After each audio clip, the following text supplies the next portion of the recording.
Assalamualaikum warahmatullahi wabarakatuh. Halo teman-teman, bagaimana kabar kamu hari ini?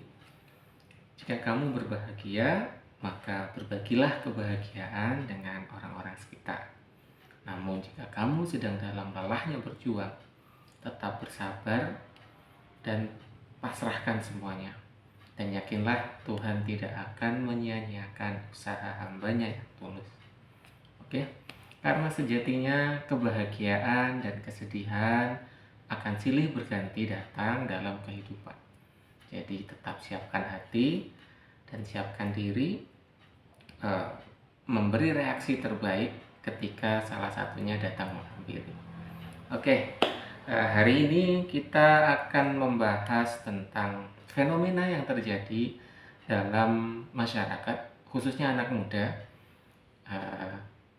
Yaitu kerap kali saya melihat postingan di media sosial, entah IG atau TikTok, yaitu berisi curhatan anak-anak muda yang menjadi korban perselingkuhan. Banyak postingan yang menunjukkan betapa pedihnya dia mengetahui bahwa kekasihnya berselingkuh, calon suami atau calon istrinya berselingkuh. Bahkan ada yang beberapa hari menjelang hari H diketahui bahwa pasangan tersebut atau calon suami atau calon istrinya melakukan perselingkuhan. Wah, tentu itu sebuah punch of heart ya. Jadi pukulan keras untuk hati, bagaimana patahnya, bagaimana sakitnya, bagaimana malunya, ya kan? Ya. Namun yang menjadi poin di sini adalah bukan tentu perselingkuhan itu, pengkhianatan itu sesuatu yang buruk, ya, sesuatu yang menyakitkan.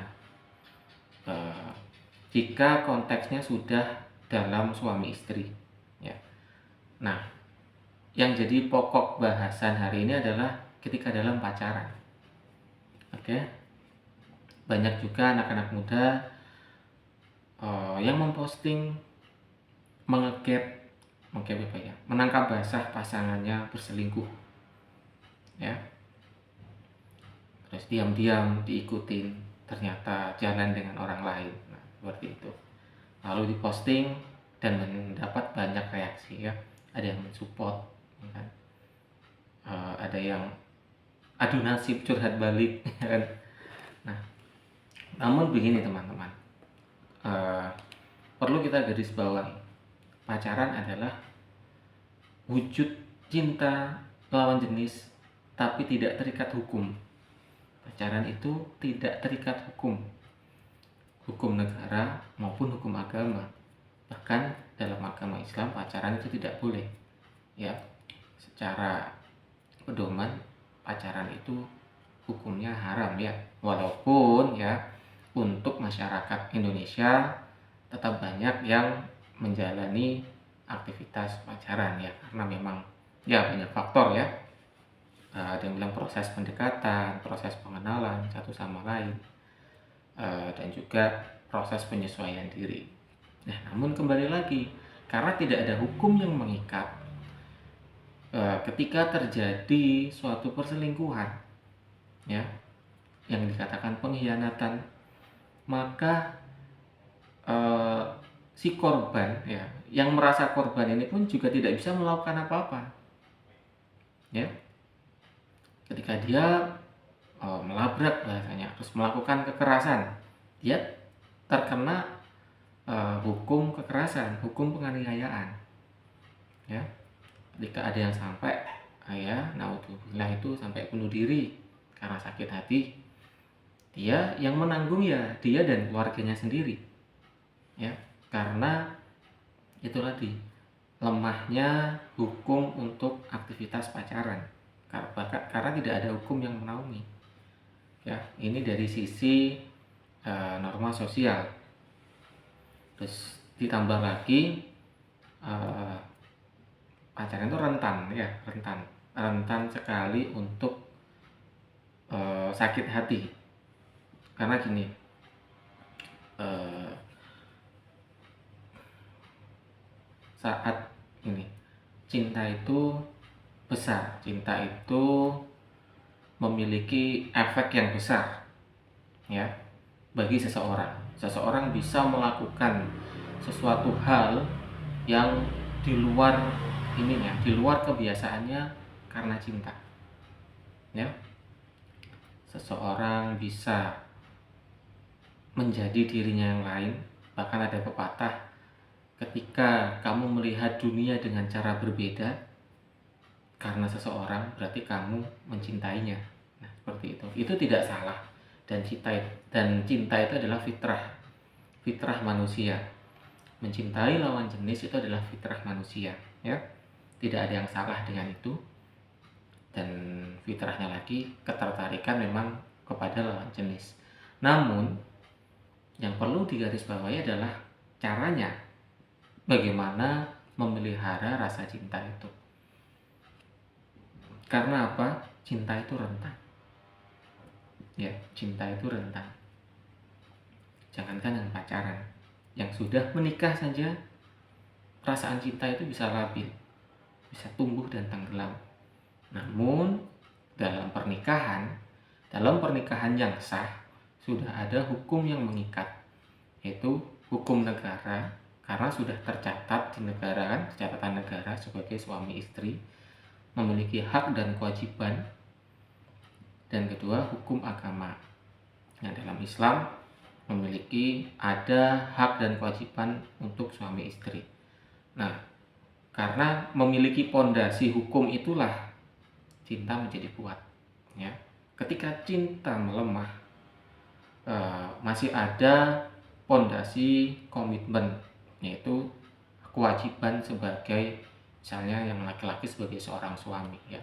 Apapun yang terjadi, kita sebagai laki-laki sudah menjadi seorang suami, meskipun perasaan ini kadang timbul tenggelam, ya, tapi tetap melakukan kewajiban untuk menafkahi, untuk melindungi, untuk mendidik. Begitupun dengan istri atau perempuan, meskipun perasaan sudah hilang untuk laki-laki, untuk suaminya, terkadang perasaannya hilang, ya, tetapi dengan pondasi hukum itu tadi dan mengerti tentang kewajibannya, tetap melakukan. Karena hati manusia itu lemah, ya. Makanya dalam sebuah hadis yang diriwayatkan Imam At-Tirmidzi, dan itu menjadi doa kita, ya kan, ketika setelah tahiyat, ya muqallibal qulub sabbit qalbi ala dinik. Ya muqallibal qulub, wahai zat yang membolak-balikan hati, sabbit qalbi, teguhkanlah hatiku, ala dinika, di atas agamamu. Ini doa yang dalam sekali, ya. Jadi kita memohon agar hati kita ini diteguhkan dalam agama Allah Subhanahu wa taala, ya. Ini dari versi Muslim, ya. Ya mungkin dari keyakinan lain juga ada dengan versinya tersendiri. Artinya cinta itu butuh fondasi, karena cinta tanpa hukum itu rentan, ya. Kembali lagi ke kasus banyaknya anak muda yang menjadi down karena putus cinta, ya, sakit hati, putus cinta. Down di sini karena banyak kasus, ya. Bahkan kita tahu di Cina itu sampai dikenang, ya kan, jadi hari patah hati nasional. Siapa kalau tidak salah itu Fat Cat, ya. Dia suka kepada perempuan, effortnya besar, ya, menghabiskan banyak dana untuk perempuan, ya. Akhirnya entah diselingkuhi atau cinta ditolak sampai dia bunuh diri, ya. Mungkin dari kacamata orang tua itu, kenapa sih, ya, gara-gara cinta sampai bunuh diri, ya, kok ramen, kok bahasa Jawanya, kok nemen, kok kebangetan banget, kok sampai segitunya. Ya karena memang cinta itu, wah, sebesar itu efeknya untuk jiwa dan mental seseorang, ya. Makanya ketika seseorang itu jatuh cinta, wah benar-benar ya logika blank, bener itu logika blank. Nah itulah tantangannya, itu adalah tantangan.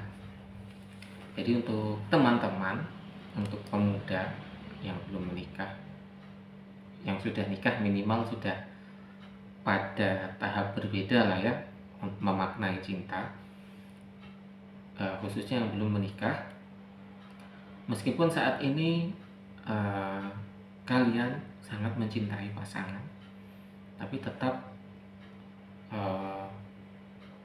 utamakan logika, oke? Karena gini teman-teman, ya itu tadi, cinta itu rentan ya, cinta itu rentan dan sangat sangat mudah dimasuki bisikan setan. Nah, ini bukan cuma ucapan, tapi ini fakta pengalaman ya. Oke, yang ingin saya sampaikan adalah ketika kita merasa jatuh cinta kepada lawan jenis, ya, justru jangan berupaya mendekat padanya, jangan berupaya agar dekat kepada seseorang itu, tapi kita usaha memantaskan diri ya, bahasanya gimana, membuat diri kita menjadi versi yang terbaik, menjadi versi yang lebih baik ya, menjadi versi terbaik dari diri kita, mendekatkan diri kepada Yang Maha Kuasa. Karena nggak bisa muara cinta itu nanti pernikahan, nggak bisa, itu nggak bisa nggak bisa ditolak ya. Aku mencintaimu walau tidak memilikimu, itu tidak bisa ya, itu kata-kata orang melarikan diri aja ya. Tidak bisa, karena muaranya tetap nanti di pernikahan ya. Ketika kita merasa jatuh cinta ya, diusahakan, yang perlu kita lakukan adalah mengupgrade diri menjadi versi terbaik ya kan, belajar, mengasah skill, terus dan mendekatkan diri kepada Tuhan. Karena apa? Banyak pengalaman, banyak kasus sekarang kita lihat sekitar ya, anak muda, remaja, bahkan anak kecil pacaran nih ya. Pas pacaran kan bahagia kan, tapi saat bersamaan juga merasakan ini, ada khawatirnya, takut nanti kehilangan ya, takut nanti dia dengan orang lain bagaimana ya kan, tapi itu tertutupi dengan perasaan bahagianya ya. Bodo amat, yang penting sekarang saya senang dengan dia, saya jalan sama dia ya kan, bodo amat itu nanti. Nah, kalau mentalnya kuat, ketika sakit hatinya tiba, yes, life must go on ya kan.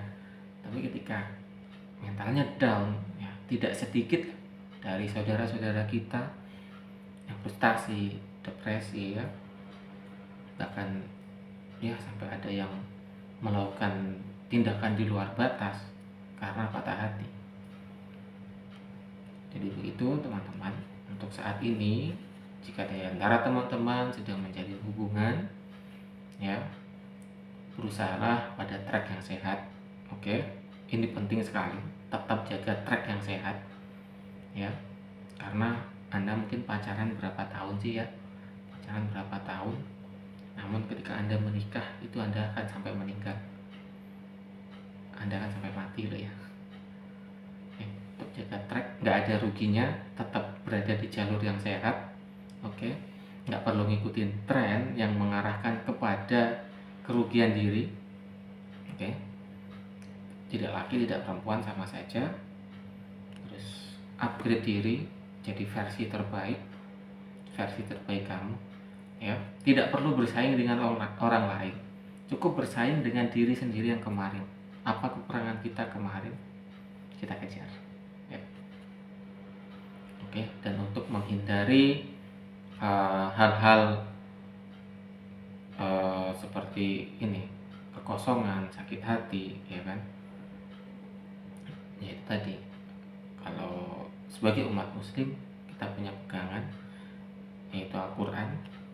Jangan dianggap ini ya teman-teman, sorry, besok ini juga nih, ini case nya anak muda itu ada gini, oh aku aku masih muda, saya masih muda, jalan saya masih panjang ya, masih panjang, saya mau menghabiskan masa muda, saya mau senang-senang dulu, ini mumpung masih muda, nanti sudah tua nggak bisa. Satu, siapa yang menjamin kita akan hidup sampai tua ya? Satu itu. Yang kedua, bedakan menghabiskan masa muda dengan menghancurkan masa depan. Oke? Tidak sedikit dari ya orang-orang ya, dari teman-teman yang usia mudanya wah benar-benar ini menghabiskan masa mudanya banget, begitu memasuki usia dewasa 30-an ke atas saja dah ada ucapan ini, wah jatuh biar nih, tahu gitu dulu saya nggak seperti ini ya, tahu gitu dulu saya wis gini aja, biasa-biasa aja, tahu gitu dulu saya waktu muda nata masa depan begini. Oke, tolong diingat. Yang kedua, kitab suci Al-Quran, oke, tidak hanya untuk orang-orang yang rajin beribadah ya, tidak hanya untuk orang-orang yang kemana-mana pakai sorban terus rajin ke masjid, tidak, itu untuk kita semua, terutama umat muslim ya. Justru kita ini yang merasa jauh itu sangat-sangat diperbolehkan, sangat-sangat prioritas untuk kembali kepada Al-Quran ya. Jadi tidak apa-apa, yang penting berwudu, bersuci lah ya, nggak apa-apa. Jadikan Al-Quran itu literatur pertama ketika dalam masalah kan. Kadang kan kita kalau ada masalah itu bingung mau kemana, mau cerita siapa ya kan. Kadang itu cerita ke temen nggak malah dapat solusi, malah dapat adu nasib ya. Terus kadang cerita ke orang tua juga nggak tega ketika orang tua kita kesusahan ya kan. Kita bingung mau kemana, buka aja Al-Quran ya. Jadikan literatur pertama ketika dalam masalah. Semua permasalahan pasti terjawab. Cari aja deh, kalau lagi ini cari di Google ayat tentang masalah apa gitu. Oke, untuk sementara tidak apa-apa menjadikan Al-Quran sebagai bahan untuk ini mencari solusi dari permasalahan kita ya, karena memang pasti ada, tapi tetap perlu pengarahan. Tapi tetap coba saja ketika dalam suatu permasalahan Anda cari Al-Quran, buka aja random yang terjemahan ya, buka aja random terus baca salah satu terjemahan ya. Nah, saya ingatkan lagi, Al-Quran bukan cuma untuk orang-orang yang rajin ke masjid, yang beribadah. Al-Quran itu untuk kita semua. Jadi literatur utama ketika kita dalam masalah. Ya semestinya tidak dalam masalah juga jadi pedoman ya. Cuman case-nya hari ini, banyak kasus hari ini ketika kita dalam masalah larinya tambah jauh ya. Larinya tambah ke alkohol, ya, ke dugem dan ke dukun ya. Sharing ke temen, terus ada yang ke profesional, ke psikiater. Tapi buka aja dulu, coba aja dulu buka ke Al-Quran ya. Nah, oke, jadi memang permasalahan cinta di usia remaja pada anak muda itu kompleks ya, tidak juga bisa dipandang sebagai sebelah mata. Itu masalahnya anak muda itu biasa. Tidak seperti itu. Sebagai orang tua juga perlu mengawasi, perlu mengarahkan ya kan, bagaimana anak muda mengelola cinta. Oke. Saya masih ingat waktu saya masih belajar, guru saya pernah bilang, nanti ketika kamu belajar atau ketika kamu bekerja, atau ginilah, nanti saat kamu masuk usia muda, usia remaja, ujian terbesar kamu bukan ketika orang tua sakit, tidak punya uang, ya, atau diri sendiri sakit. Ya itu memang berat, tapi tidak sebesar ketika kamu diuji dengan lawan jenis. Dan saya baru buktikan belasan tahun kemudian, dan memang benar, ya, bahwa ketika perasaan cinta tidak dikendalikan, tidak diarahkan dengan baik, dia akan menjadi bom waktu yang siap meledak kapan saja, ya. Jadi tetap jaga hati kita, tetap jaga diri. Oke, sekarang ambil jalur trek yang sehat, ya. Bahkan beberapa waktu lalu ada slogan ini kan yang sempat ramai, putuskan saja pacarmu, ya kan, tapi lalu nikahi. Nah itulah yang bagus. Ya, karena emang hari ini juga begitu, ya. Permasalahan hari ini, menikah itu memang tidak sesimpel apa yang dikatakan, ya. Menikah itu memang butuh modal, ya, butuh modal banyak, banyak yang harus dipersiapkan, ya. Hari ini itu kan trennya seperti itu, ya, terutama modal keuangan, ya. Ya tidak bisa dipungkiri hari ini seperti itu. Walaupun ada opsi bisa nikah di KUA, bisa dengan secara sederhana, ya, namun tren hari ini seakan memaksa kalau menikah itu butuh persiapan yang besar, ya, karena kan banyak yang bilang menikah cuma sekali, lalu ingin membuat momen sekali seumur hidup ini menjadi terkesan, menjadi dikenang, ya. Saya beritahu, setelah Anda menjalani rumah tangga, Anda akan lupa dengan pesta pernikahan, ya. Anda bisa lupa dengan seberapa mewah pesta pernikahan Anda, ya kan, berapa yang tamu undangan Anda, lalu catering mana, makanannya apa, ya kan, bajunya pakai apa, temanya apa. Anda tidak akan mengingat itu setiap hari, apalagi sepanjang usia pernikahan Anda tidak akan ingat, bahkan bisa lupa, benar-benar lupa, karena tantangannya beda, ya. Pernikahan awal itu tantangannya kan penyesuaian diri, ya.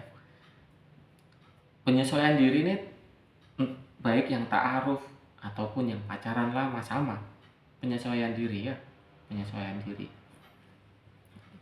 Tidak sama meskipun, ya, meskipun yang sudah kenal lama atau pacaran lama, ya, akan sama-sama, bahasanya apa ya, akan sama-sama terkejut ketika melihat pasangan Anda pagi, ya, pagi harinya setelah bangun tidur. Itu adalah wujud aslinya pasangan Anda itu pagi hari saat bangun tidur atau sebelum tidur. Nah itu cuma bisa dilakukan setelah nikah, kan. Sebelum menikah, sedekat apapun, sekenal apapun, tidak akan bisa dilakukan, ya. Ya meski ada juga sih, ada yang bisa, ya. Tapi beda, ya. Paham lah, kalian pasti paham konteksnya, tapi pasti saya tekankan pasti beda karena belum ada hukum yang mengikat. Ya. Jadi seperti itu. Ingat, ketika Anda hari ini merasa galau dan gamang tentang cinta, ingat untuk memperkuat fondasi, ya. Sebelum menikah, fondasi cinta adalah ilmu dan juga upgrade diri, ya, memperbaiki diri. Cuma itu fondasinya, ilmu dan upaya memperbaiki diri, itu fondasi untuk cinta ke depan. Dengan begitu diharapkan ketika cinta tidak sesuai dengan ekspektasi, ya, kita tidak jatuh terlalu dalam, dan ketika jatuh pun kita tahu kemana langkah kita harus mengadu.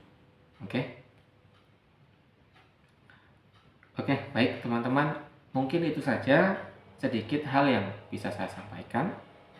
Ya, mudah-mudahan bermanfaat, mudah-mudahan bisa memberi tambahan wawasan, dan syukur alhamdulillah jika bisa menjadi salah satu solusi bagi masalah Anda. Oke.